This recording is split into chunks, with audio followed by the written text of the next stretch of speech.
Praise the Lord. Hallelujah. கர்த்தர் நாமத்துக்கு மகிமை உண்டாவதாக. பிப்ரவரி மாதம் 22ஆம் தேதி கர்த்தர் நம்மை இம்மட்டமாக அழைத்ததற்காக நன்றியோடு அவரை நாம் ஆராதித்து துதித்து மகிழ்ந்து பாடுவோமாக. அவருடைய ஆசீர்வாதத்தை பெற்றுக்கொள்வோம். அவருடைய போஜனத்தில் பங்கு கொள்வோம். இந்த நாளில் ஆண்டவர் நம்மை அவருடைய அழகான கண்களால் ஏறெடுத்து பார்த்து கொண்டிருக்கின்றார். நாம் ஒவ்வொருவரும் உள்ளத்தின் ஆழத்திலிருந்து அவரை நாம் கூப்பிட விழுது கர்த்தர் உங்களை ஒவ்வொருவரையும் தொட்டு ஆசீர்வதிப்பார். இன்றைய லெந்து நாட்களில் நாம் 40 நாட்களிலும் ஆண்டவருடைய இந்த வேதனை பாடுகளின் நிமித்தமாக இந்த லெந்து நாட்களுக்கு நாம் ஆயத்தப்படுவோம். தேவனுடைய வார்த்தையின் வல்லமையாக நமக்கு ஒவ்வொரு வார்த்தையும் கொடுத்து கொண்டிருக்கின்றன. மனுஷன் அப்பத்தினாலே மாத்திரமல்ல, தேவனுடைய வாயிலிருந்து புறப்படுகிற ஒவ்வொரு வார்த்தையினாலும் பிழைப்பான் என்று எழுதியிருக்கிறதே என்று கர்த்தர் கூறினார். மத்தேயு 4ஆம் அதிகாரம் 4இல் வாசித்து பாருங்கள். உடலுக்கு உணவு தேவைப்படுவது போல இப்பூலோக வனாந்தர வாழ்வில் உயிர் வாழ நம் ஆவிக்கு தேவனுடைய வார்த்தை தேவை. படித்து பாருங்கள். உபாகமம் 8ஆம் அதிகாரம் 3ஆம் வசனம், யோபு 23ஆம் அதிகாரம் 12ஆம் வசனம். லெந்து காலத்தில் நாம் சந்திக்கும் சோதனைகள் மற்றும் வேதனைகளுக்கு எதிராக வேதம் நமது முதன்மையான ஆயுதமாயிருக்கிறது. எபேசியர் 6ஆம் அதிகாரம் 17இல் வாசித்து பாருங்கள். சங்கீதம் 119ஆம் அதிகாரம் 11இலும் வாசித்து பாருங்கள். நாம் இயேசு கிறிஸ்துவை அறிந்து கொள்ளவும் அவருடைய உயிர்த்தெழுதலின் வல்லமையையும் அவருடைய பாடுகளின் ஐக்கியத்தையும் அறியவும் வாஞ்சிக்கிறேன். பிலிப்பியர் 3ஆம் அதிகாரம் 10இல் வாசித்து பாருங்கள். கிறிஸ்துவின் பாடுகள் மற்றும் பலியுடன் நம்மை அடையாளம் காணவும் அவருடைய மகிமைக்கு நம்மை தயார்படுத்தவும் இந்த லெந்து நாட்கள் நம்மை அழைக்கிறது. ரோமர் 8ஆம் அதிகாரம் 17இல் வாசித்து பாருங்கள். 2 தீமோத்தேயு 2ஆம் அதிகாரம் 12இல் வாசித்து பாருங்கள். நமது பயணம் சிலுவையில் முடிவதில்லை, மாறாக இயேசு கிறிஸ்துவின் காலியான கல்லறையின் வல்லமையில் முடிவடைகிறது. 1 பேதுரு 1ஆம் அதிகாரம் 3இல் வாசித்து பாருங்கள். யோவான் 11ஆம் அதிகாரம் 25இல் வாசித்து பாருங்கள். நாம் ஜெபிப்போம். அன்புள்ள பரலோக பிதாவே, இந்த நாட்களில் நாம் உம்மை இன்னும் ஆழமாக அறிந்து கொண்டு உமது உயிர்த்தெழுதலின் வல்லமையில் வாழ எனக்கு உதவி செய்யும். என் ஆத்துமாவை உமது சத்தியத்தால் போஷித்து உமது வார்த்தை என் அன்றாட பலமாக இருக்கும்படி கிருபை தாரும். இயேசுவின் நாமத்தில் ஜெபிக்கிறோம் நல்ல பிதாவே, ஆமென். நம் அனைவரும் இந்த நேரத்தில் ஆண்டவரை துதித்து பாடுவோமாக.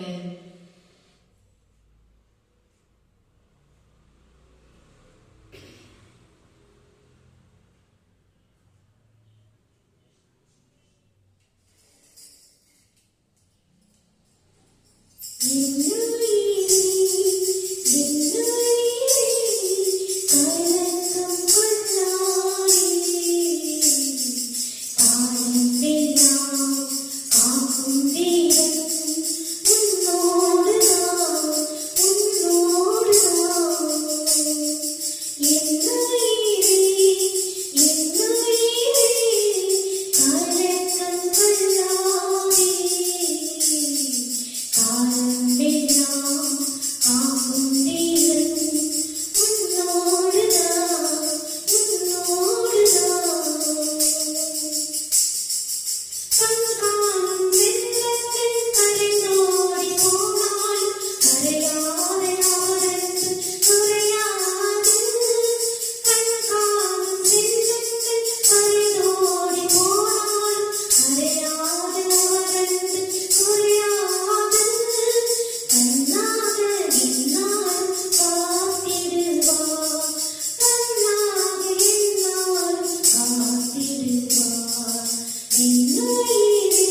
மறுப்பதற்கு ஒன்றுமில்லை. நீங்கள் அவருடைய வார்த்தையை ஒவ்வொரு நாளும் படித்து பயன்பெறுங்கள். இன்றைய நாளில் நான் உங்களுக்கு கொடுப்பது லூக்கா நற்செய்தி 17ஆம் அதிகாரம் 31 33 முடிய உலக வாழ்க்கையை பற்றி கொள்ளாதிருத்தல். லோத்தின் மனைவியை நினைத்துக் கொள்ளுங்கள். தன் ஜீவனை ரட்சிக்க வகை தேடுகிறவன் அதை இழந்து போவான், இழந்து போகிறவன் அதை உயிர்ப்பித்துக் கொள்வான். படித்து பாருங்கள். லூக்கா நற்செய்தி 17ஆம் அதிகாரம் 32-33. இந்த லோத்தின் நாட்களில் சோதோம் குமாராவின் மாறுபாடான வாழ்க்கை முறைகள், இச்சைகள் தேவனுக்கு முன்பாக அருவருப்பாய் இருந்ததினால் தேவன் அந்த நகரங்களை முற்றிலுமாய் அழித்து போட்டார். லோத்துவும் அவனது 2 மகள்களும் மாத்திரமே பயங்கரமான நியாய தீர்ப்புக்கு தப்பினார்கள். நகரத்தை விட்டு வெளியே புறப்பட்டு வந்தாலும் லோத்தின் மனைவி திரும்பி பார்த்து அழிவை கண்டாள். விசுவாசிகளாகிய நாம் கிறிஸ்து திரும்ப வரும்போது சபையுடன் அவரை சந்திக்க ஆயத்தமாய் இருக்க வேண்டும் என்பதை வலியுறுத்துகிறார். லோத்தின் மனைவியைப் போல, அதாவது தேவ தூதர்கள் எச்சரித்தும் சோதோமை பின்னிட்டு பார்த்தது போல நாம் இருக்கக்கூடாது.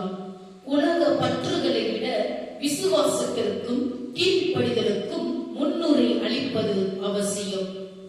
கிறிஸ்து திரும்பி வரும்போது நாம் ஒவ்வொருவரும் ஆயத்தமாகவும் எச்சரிக்கையாகவும் இருக்க வேண்டும் என்ற அறிவுரையை ஒவ்வொரு விசுவாசியும் கவனத்தில் கொள்வது அவசியம்.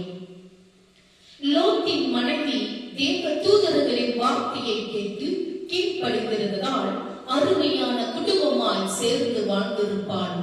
கவர்ச்சிகரமான பணவற்றை, அதாவது வீடு மற்றும் பல்லாண்டுகளாய் சேர்த்து வைத்த உடைமைகளை விட்டு வெளியேறினாள்.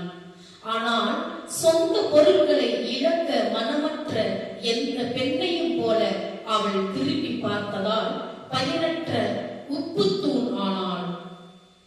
விசுவாச பயணத்தில் முன் செல்ல போது நாம் அனைவருக்கும் பின் திரும்பி பார்க்க உந்துதல் வரத்தான் செய்கிறது.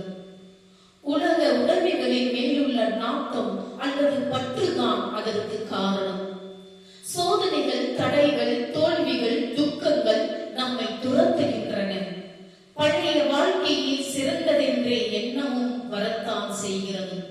அவள் மட்டும் ஆண்டவரை நம்பி முன்னோக்கி சென்றிருப்பாள் என்றால் லோத்துக்கு ஒரு ஆவிக்குரிய மனைவியாக இருந்திருப்பாள். மகள்களுக்கு ஒரு நல்ல ஆவிக்குரிய தாயாக இருந்திருப்பாள். முழு குடும்பமும் சீரழிந்திருப்பதை தவிர்த்திருக்க முடியும். பழைய பாவ வாழ்க்கையாகிய சோதோமில் இருந்து தப்பிய நாம் மறுபடியும் அந்த நமது பழைய பாவ வாழ்க்கைக்கு திரும்பாதபடிக்கு எச்சரிக்கையாயிருப்போமாக. அப்படி திரும்புவோமானால் நாமும் லோத்தின் மனைவியைப் போலவே ஆவிக்குரிய உப்பு தூண்கள் ஆகிவிடுவோம். விசுவாசிகளாகிய நாம் நம்முடைய சுயநல வாழ்க்கை முறைகளையும் காரியங்களையும் பற்றிக்கொள்ள முயற்சிக்க கூடாது.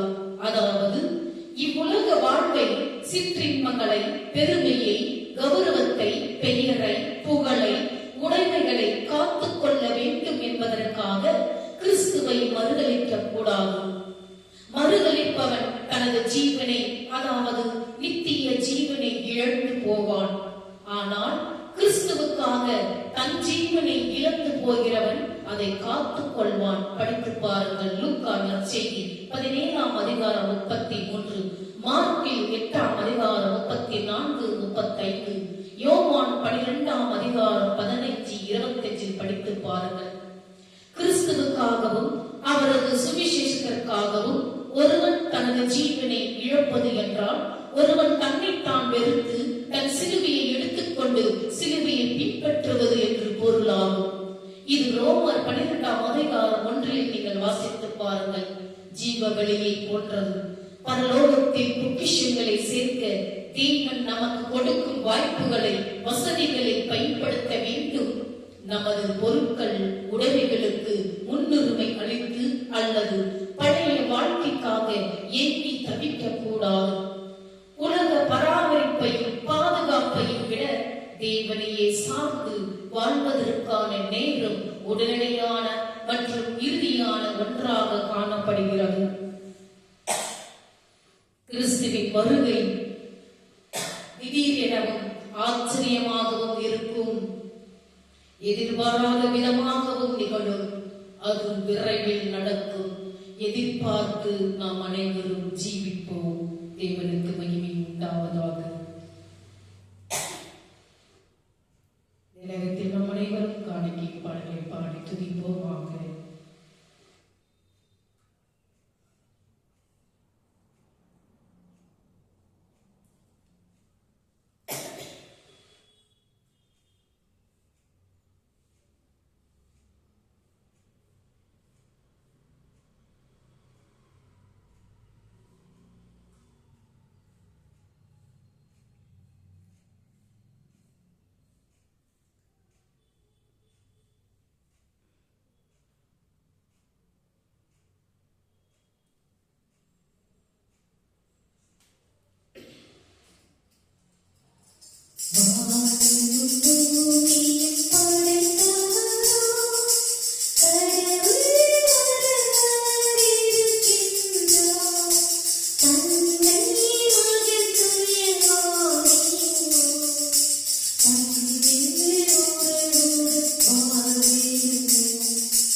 வானவர் தந்தையே, நீர்மையாகவே தூயவர், புனிதர்க்கெல்லாம் ஊற்று.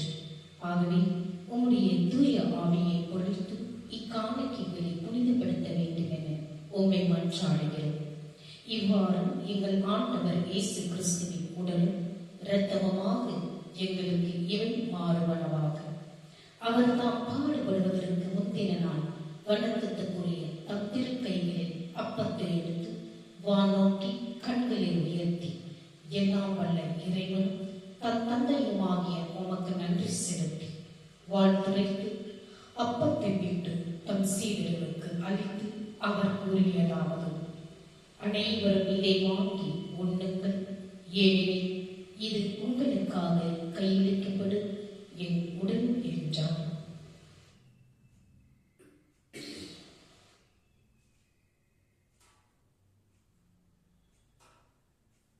அவ்வளவே உணவருந்திய பின் மகிமையுங்க இக்கிண்ணத்தை வணக்கத்துக்குரிய தம் திருக்கைகளை எடுத்து மீண்டும் உமக்கு நன்றி செலுத்தி வாழ்ந்துரைத்து தம் சீடர்களுக்கு அளித்து அவர் கூறியதாவது: அனைவரும் இதை வாங்கி பருகுங்கள், ஏனெனில் இது புதிய நித்திய உடன்படிக்கைக்கான என்றர்த்தம்.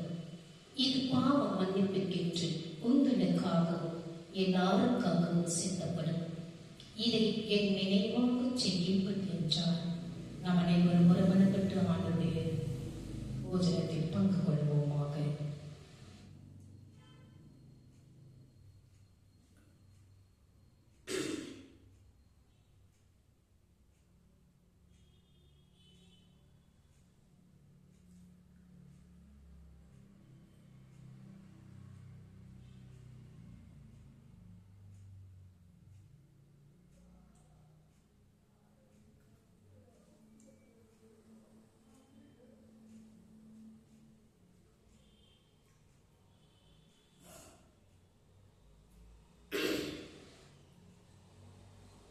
இந்த நிலந்த நாட்களில் நாம் ஒவ்வொருவரும் ஆண்டவருடைய ஆதரவில் செல்ல வேண்டும். இந்த தபசு காலத்தில் நமக்காக, நம் பாவங்களுக்காக அவர் தாங்கொன்னா காட்சியை நாம் பார்த்திருப்போம். அப்படியாக நாம் என்ன செய்து கொண்டிருக்கின்றோம்? நீங்கள் சிந்தித்து பாருங்கள், சிந்தித்து செயல்படுத்துங்கள். ஆண்டவர் ஒவ்வொருவரையும் நமக்காக, நம் பாவங்களுக்காக தன் உயிரியை தியாகம் செய்கின்றார். அப்படியாக நாம் என்ன செய்து கொண்டிருக்கின்றோம்? இந்த நேரத்தில், இந்த தவச காலத்தில் நாம் ஒவ்வொருவரும் நம் பாவங்களை குறைத்துக் கொண்டு நாம் ஆண்டவரோடு ஒரு பாதையில் செல்வோம். அவர் பாடுகளை குறித்து நாம் ஒவ்வொரு நாளும் ஆண்டவருக்காக நாம் ஜெபிப்போமாக ஒரு மனதோடு. அப்படியாக தவச காலத்தில் நாம் ஒவ்வொருவரும் பாவங்கள் செய்யாமல் நாம் ஆண்டவருடைய பாடுகளை குறித்து ஒவ்வொரு நாளும் நாம் பாவங்கள் செய்யாமல் அவருடைய பாதையில் செல்ல வேண்டும் என்றால் நாம் ஜெபத்தின் வழியாகவும் ஆராதனை வழியாகவும் பாடல்களின் மூலமாகவும் அவரை நாம் துதிக்க வேண்டும் என்று கர்த்தர் தாம் இந்த நேரத்தில் உங்களை அழைத்திருக்கின்றார். அப்படியாக கடைசியாக இந்த நேரத்தில் அவர் பாடல்களை பாடி அவருடைய ஆசீர்வாதத்தை பெற்றுக் கொள்வோமாக.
நாம் கண்களை மூடி இப்பொழுது நாம் ஜெபிப்போமாக.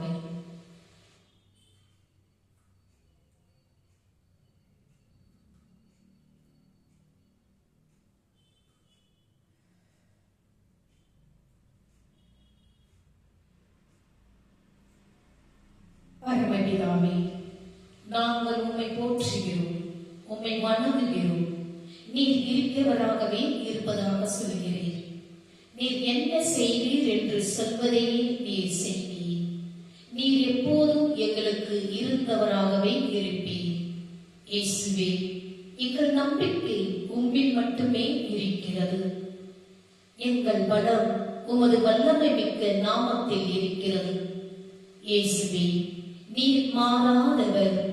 வனாந்தரத்தின் வழியாக எங்கள் தேவன், எங்கள் துக்கத்தில் எங்கள் மகிழ்ச்சி, வலி இல்லாத போது நீங்கள் எங்கள் வழி என்பதற்காக நாங்கள் உமக்கு நன்றி கூறுகிறோம்.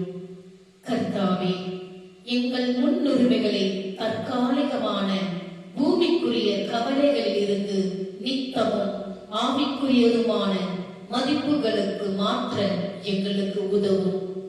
உலக கவலைகள் அல்லது ஆசைகளை விட உமது நோக்கங்கள், நீதி மற்றும் ராஜ்யத்தில் கவனம் செலுத்தும் மனநிலையை நாங்கள் கேட்கிறோம். வாழ்க்கையில் வேறு எந்த நாட்டத்திற்கும் மேலாக உம்மையும் உமது நோக்கங்களையும் தேட எங்களுக்கு உதவும். லோத்தின் மனைவியைப் போல தற்காலிகமானவற்றால் நாங்கள் எளிதில் திசை திருப்பப்படலாம். ஆனால் நித்திய ஜீவனை பற்றி எங்களை கவனம் செலுத்த செய்யும். நித்திய ஜீவனை பற்றி நாங்கள் உம்முடைய நீதியில் வாழும்படி பூமியில் உள்ளவைகளை அல்ல, மேலானவைகளையே எங்கள் மனதில் பதிய வைக்க எங்களுக்கு உதவும். உம்மை முதலில் வைப்பதால் மற்ற எல்லா கேள்விகளையும் நீர் கவனித்துக் கொள்வீர் என்ற உம்முடைய வாக்குத்தத்தத்தை நாங்கள் நம்புகிறோம். இயேசுவின் வெளியேற பெற்ற நாமத்தில் ஜெபிக்கிறோம் எங்கள் ஜீவனுள்ள நல்ல பிதாவே, ஆமென். என் ஆத்துமாவே கர்த்தரை ஸ்தோத்திரி, என் முழு உள்ளமே அவருடைய பரிசுத்த நாமத்தை ஸ்தோத்திரி. என் ஆத்துமாவே கர்த்தரை ஸ்தோத்திரி, அவர் செய்த சகல உபகாரங்களையும் வரவேற்போமாக.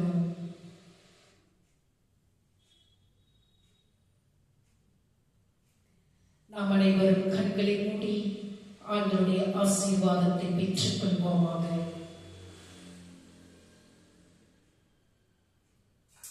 நம்முடைய ஆண்டவராகிய இயேசு கிறிஸ்துவின் கிருபையும் பிதாவுடைய அன்பும் பரிசுத்த ஆவியுடைய அன்யோன்யம் ஐக்கியமும் நம்மோடும் நம்முடைய குடும்பத்தோடும் யாரெல்லாம் இந்த யூடியூப் சேனலை பார்த்து கொண்டிருக்கின்றார்களோ ஆண்டவருடைய வெளிச்சமானது உங்கள் மேலும் உங்கள் குடும்பத்தின் மேலும் பிரகாசமடையத்தக்கதாகவும் ஆண்டவர் வரும் மட்டும் உங்கள் மேல் சந்தோஷம் சமாதானம் என்றென்றும் நிலைத்திருப்பதாக. ஆமென். May God bless you. ஆண்டவர் உங்களை